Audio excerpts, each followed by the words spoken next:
Graduado em Economia pela Universidade Federal de Pernambuco, onde se formou em 1982 e obteve pela mesma instituição o grau de mestre em 1986. Possui também especialização em Economia do Trabalho pela Organização Internacional do Trabalho, OIT, em curso realizado em 1987. 2 anos depois, fez os créditos do curso de doutorado em Economia pela Universidade de São Paulo, por meio da Fundação Instituto de Pesquisas Econômicas. Professor universitário, foi diretor-presidente do Complexo Industrial e Portuário de Suape. Em seguida, atuou como secretário estadual de Indústria, Comércio e Turismo aos 33 anos de idade. Ainda na área pública, entre 2005 e 2006, foi secretário de Turismo e Esportes da Prefeitura do Recife. Também foi criador e gestor do projeto Festival de Cinema do Recife, que depois passou a se chamar CinePE. Foi secretário nacional do Audiovisual do Ministério da Cultura e secretário nacional de Infraestrutura Cultural. Mais recentemente, assumiu a presidência da Fundação Joaquim Nabuco.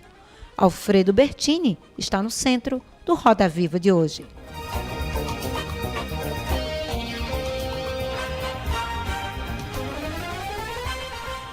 Boa noite, Pernambuco, boa noite, Brasil. Estamos começando a partir deste momento aqui pela TV Nova Nordeste, o Roda Viva Pernambuco. Este programa que é polêmico, né, e que todas as semanas coloca em pauta os principais assuntos e que se transformam, né, no assunto do dia a dia do povo brasileiro.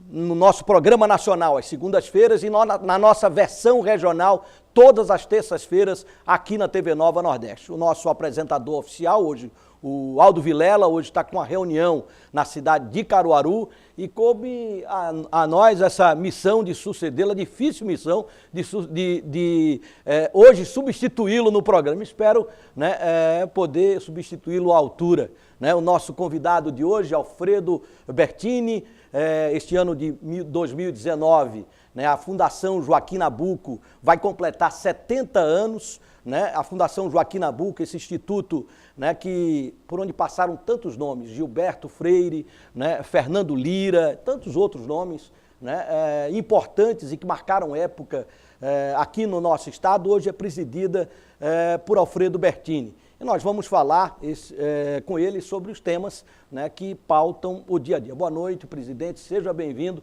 ao centro do Roda Viva. Boa noite, Pedro Paulo, boa noite à bancada, boa noite ao público que nos acompanha no Roda Viva de hoje. Claro, à disposição de vocês para conversarmos um pouco sobre a Fundação Joaquim Nabuco, sobre as atividades que norteiam a Fundação, cultura, pesquisa, ensino, enfim, tudo aquilo que a gente puder contribuir ao debate, estamos aqui prontos para isso. Para fazer perguntas para o nosso presidente da Fundage, conosco Ângelo Castelo Branco, jornalista, né, compondo a bancada. Boa noite, Ângelo. Boa noite, Paulo. Boa noite. Também boa noite, o Gilberto Sobral, ele que é produtor cultural. Boa noite, Gilberto. Boa noite, Pedro. Boa noite, Alfredo. Boa noite a todos aqui da bancada. Gabriel Trigueiro, editor do Diário de Pernambuco. Boa noite, Gabriel. Boa noite, Pedro. Boa noite, Bertini. Boa noite a todos. Também o Tiago Modestai, professor da Universidade Federal de Pernambuco e da UniFG, que é o Centro Universitário Guararapes. Boa noite, Tiago. Boa noite, Pedro. Boa noite, Bertini. Mirela Araújo, professora de repórter da Folha de Pernambuco. Mirela, boa noite. Boa noite, Pedro. Boa noite, Bertini. Boa noite a todos. Boa noite. Como sempre, acompanhando os nossos debates todas as terças-feiras, o cartunista Ronaldo Câmara, que vai aí através do traço registrar os principais momentos do Roda Viva Pernambuco de hoje. Também está conosco Luiz Otávio Pereira, professor de cinema e audiovisual da AESO. Boa noite, professor. Boa noite, Bertini. Boa noite, bancada. Olha, eu vou pedir permissão aos nossos companheiros de bancada aqui para fazer a primeira pergunta. Eu fiquei surpreso e, por coincidência, a gente está recebendo aqui o criador do Cine Pernambuco, que já no passado teve um episódio parecido com esse. Estava previsto para ser exibido hoje na rede de cinemas Cinemax o documentário 1964, O Brasil entre Armas e Livros, né, que teve a sua estreia cancelada hoje, né? Esse filme ele foi exibido apenas para a rede social, através do YouTube, né? É um documentário que foi produzido pelo grupo Brasil Paralelo e o cancelamento foi sob o argumento de que a rede de cinemas ele não se envolveria em questões partidárias. Como é que o senhor avalia este cancelamento? O senhor acha que foi censura? Né? Era esperado? Como é que o senhor avalia isso, presidente Alfredo Bertini? Bom, Pedro, é uma situação até diferente daquela pela qual o projeto de CinePE, eu não estava diretamente de frente, eu estava ali no suporte para Sandra Bertini, eu tinha acabado de sair da Secretaria do Audiovisual, portanto eu estava em quarentena e afastado da produção, mas naturalmente que acompanhando e ajudando diretamente o trabalho desenvolvido por ela, é uma situação diferente porque se trata aí de uma rede privada, não é? Uma rede privada que tem que primar também pelos públicos que frequentam suas salas, né? Então, uma rede que tem, portanto, uma presença marcante no país todo, públicos diferenciados, então é surpreendente que um trabalho, né, que estava previsto para ser exibido na rede seja tirado por razões políticas, ideológicas. Então é uma situação que, para mim, né, é mais grotesca ainda do que tudo aquilo que a gente passou, porque, afinal de contas, é uma área privada, não é? Está sendo pago, está sendo remunerado por aquilo.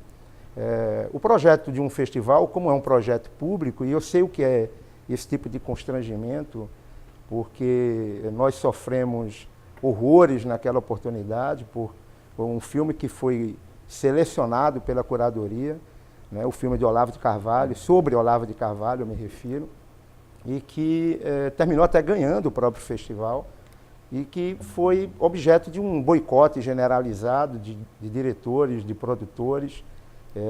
Eu já tinha passado por um momento difícil quando da minha escolha para secretário do Audiovisual, e aquilo terminou virando uma verdadeira bola de neve de acusações de todo tipo, até que renderam até alguns processos, para você ter uma ideia, individuais, por conta dos ataques e as agressões que nós sofremos, né?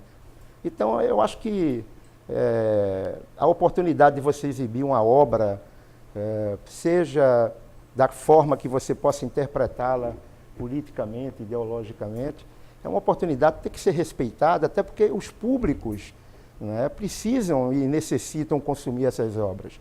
E há público para tudo. Então, aquelas pessoas que não se sentem à vontade, né, para prestigiar determinada obra, têm o direito de não assisti-la. Não vai, não participa e dá o direito a quem quer assistir. Então, eu acho isso um absurdo sem tamanho, uma tremenda bobagem, uma perda de tempo com discussões ideológicas, quando a arte, a cultura, né, precisam ser muito mais valorizadas e respeitadas. Tiago Modestai, boa noite, pode fazer a sua pergunta. Primeiro te corrigir, Modenese, né? Tiago Modenese. Veja, Bertini, acho que é importante essa função que você está, uma função histórica, por onde já passou Gilberto Freire, por onde já passaram outros, por onde já passou Fernando Lira, Paulo Rubem, e queria saber, pela tua atuação na área cultural, pela importância que tem, se não te incomoda assumir uma função dessa no momento em que o MINC, que o Ministério da Cultura, é extinto, né? O Ministério da Cultura perpassou um período histórico largo e era uma representação da cultura de entra governo, sai governo, sendo de esquerda, sendo de direita, sendo de centro. E você assume a Fundagem justamente no momento em que o atual governo, uma das primeiras medidas que faz é de ataque e ideologização dos artistas durante a campanha eleitoral e depois extinção do MINC. Como é que você encara a extinção do MINC? Você vê como algo positivo, aceitável, um avanço para o país? Boa noite, Tiago. Boa noite. Primeiro, eu me sinto, quero até colocar isso muito claramente, muito honrado pelo fato de estar presidindo a Fundação Joaquim Nabuco. Todas as vezes que eu sento, não só no gabinete, mas também no conselho diretor, né, me sinto realmente lisonjeado e até, de certa maneira, questionando os valores daquelas pessoas que ali passaram, sobretudo o mestre Gilberto Freire, fundador, idealizador. Então, assim, é um orgulho para mim, muito grande, e essa responsabilidade que me foi confiada pelo ministro Vélez, de presidir a Fundação Joaquim Nabuco. Segundo, é importante também que se diga, e claro, e eu tenho dito isso em muitas oportunidades, a referência mais recente da Fundação tem sido muita cultura, o que é bom. Não é? Então, quando você conversa com, digamos, até os mais jovens, eu tenho também referenciado isso, Tiago, esses jovens sempre eles relatam a Fundação como a Fundação do Cinema, ou a Fundação dos Cinemas, quando alguns lembram que há o segundo cinema, ou a Fundação do Museu do Homem do Nordeste. Mas as pessoas esquecem que a Fundação não é só cultura. A Fundação ela foi criada há 70 anos atrás como um instituto de pesquisa social. Não é? Pesquisa social essa que se ampliou para a pesquisa econômica e depois foi incorporada também à missão do ensino, da responsabilidade também do ensino. Então, é uma segunda qualificação que é importante, não, claro que você tem esse conhecimento, mas no geral, como o público e a oportunidade que a gente está aqui no programa de poder colocar isso, o público de uma forma geral até não lembra ou desconhece dessas outras missões, desses outros papéis da Fundação. Com relação à questão da cultura em particular, a gente pode colocar que houve a perda do status do Ministério, mas toda a estrutura do Ministério está com a denominação de Secretaria Nacional, mas os cargos e funções de secretários executivos, adjuntos, as funções de Secretaria de Infraestrutura, de Audiovisual, todas permanecem. Houve apenas a perda do status de Ministério. E a minha relação com o Ministério da Cultura é mínima.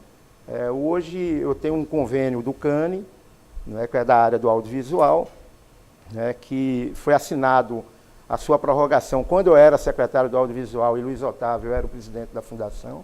A gente vai dar uma outra dimensão, talvez eu tenha a oportunidade de falar hoje durante o programa, mas a nossa relação é muito pouca com o próprio Ministério. O meu vínculo não só orgânico e principal é com o Ministério da Educação hoje. Eu digo como homem da cultura, né? Você é uma pessoa da atuação na cultura. Você não acha uma perda? Não, mas eu não sinto nenhuma dificuldade de me relacionar pelo fato da perda do status de Ministério ou Secretaria. Eu tive, inclusive, visitando a Secretaria, tive pessoalmente com o Secretário Nacional de Cultura. As equipes são as mesmas. Eu era secretário de Infraestrutura e a pessoa que me substituiu quando eu saí continua como secretário de Infraestrutura. Então, houve, na verdade, apenas uma redução de estrutura orgânica, de status, de peso de ministério. Mas, do ponto de vista funcional, eu posso lhe dizer que não houve mudança substancial e não me constrange em absolutamente nada esse tipo de relacionamento. Pelo contrário, mantém-se o mesmo, seja como você está colocando a minha visão de agente cultural, que eu não estou exercendo, ou como presidente da Fundação, que tem um braço cultural extremamente importante na estrutura da própria Fundação. Ângelo Castelo Branco. Bem, em 1947, Gilberto Freire fundou o Instituto Joaquim Nabuco de Pesquisas Sociais. O objetivo era... 49. Não, parece que... o projeto, Essa 47, fundação, a gente está fazendo 70 ele se anos. Instalou lá no endereço onde está ainda hoje. Que a tramitação do processo todo. Mas o objetivo do então Instituto de Pesquisas Joaquim Nabuco, Pesquisas Sociais, era preservar a obra, o legado cultural, político e tal, literário de Joaquim Nabuco. De lá para cá o mundo mudou muito. Mas a Fundação Joaquim Nabuco, ela tem desempenhado, ou já desempenhou, um papel importante nas pesquisas para diagnosticar questões sociais consideradas fundamentais para que as pessoas pudessem, os políticos, os estrategistas, as empresas, pudessem tomar suas decisões com relação às perspectivas de crescimento econômico, social, etc. Quais são os projetos principais nessa área hoje na Fundação Joaquim Nabuco? Ângelo, muito boa a sua pergunta. Reforça um pouco do que eu tinha colocado anteriormente aqui para o professor Tiago sobre os outros papéis da Fundação.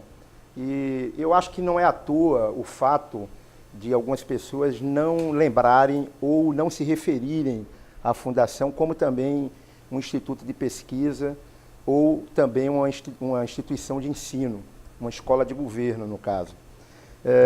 Só para vocês terem uma ideia, uma lembrança, os mais jovens aqui certamente não vão talvez lembrar disso, mas na área econômica, por exemplo, a Fundação foi pioneira no Norte e Nordeste com índice de inflação, índice de custo de vida, taxa de desemprego. Se calculava isso porque o professor Clóvis Cavalcante, que é uma das referências nossas, como grande pesquisador, um dos mais antigos, já aposentado, né, quando estudava na Fundação Getúlio Vargas, trouxe essa metodologia do Índice Geral de Preços, né, incorporou ao grupo econômico que trabalhava na Fundação. Portanto, a gente teve grandes nomes, grandes pesquisadores, geógrafos, historiadores, demógrafos. Né? Não vou citá-los aqui porque eu vou correr o risco de esquecer de grandes outros nomes aqui, mas todos se sintam contemplados com essa referência. Por isso que, Ângelo, no meu discurso de posse eu fiz usei uma expressão, um verbo, de resgatar um pouco essa memória, mas projetando, e é isso que você quer saber e me perguntou, para um novo futuro, para uma nova perspectiva. A realidade é outra, completamente diferente. Então, a gente procurou, Ângelo, num primeiro momento, conversar para entender o papel da Fundação Joaquim Nabuco como um agente do processo de desenvolvimento regional. Eu acho que a conversa que a gente iniciou com a SUDENE levou ao Banco do Nordeste e abrigou agora mais recentemente técnicos do IBGE, ela já começou a render frutos porque nós começamos a apontar para essas novas perspectivas olhando para aspectos que não tinham sido considerados na política de desenvolvimento regional antes. Aí você pode me perguntar, Bertini, que tipo de aspecto? Eu coloco aqui logo de frente a educação. E quando a gente firma uma parceria agora com o FNDE, não que nós façamos o papel do FNDE, que seja muito claro, e muito menos o papel que compete à SUDENE como protagonista da política de desenvolvimento. Mas a educação é um elemento de fundamental importância para o processo de desenvolvimento, que pouco ou quase nada foi considerado desde os tempos do GTDN. Porque lá atrás, em 59, quando foi criada a SUDENE, e nesse triângulo que eu estou colocando de pensar pelo desenvolvimento do Nordeste, Fundação Joaquim Nabuco, Banco do Nordeste e SUDENE, pouco foi pensado com relação à educação. As ações mais imediatas eram para a geração de empregos. Se preocupou com política industrial, com polos de desenvolvimento agrícola ou industrial, se preocupou com polos de serviços, mas a qualificação do capital humano, a qualificação do cidadão nordestino, ela foi colocada em segundo plano. Eu acho que aí é que é o caminho que a gente pode trabalhar na efetividade da aplicação desses recursos. A gente tem condições de debater um pouco mais sobre isso, não é, para permitir o giro, mas é um tema que eu coloco como uma das prioridades da pesquisa de cunho social, de cunho econômico, e também com o rebatimento na área de ensino, porque é de fundamental importância o seguinte, não adianta só você colocar os recursos à disposição, né, monitorar, e aí caberia a gente esse monitoramento, a avaliação, mas se você não treinar os gestores da educação, os problemas vão continuar. E a gente não consegue fazer a transformação social da realidade do desenvolvimento regional que a gente espera.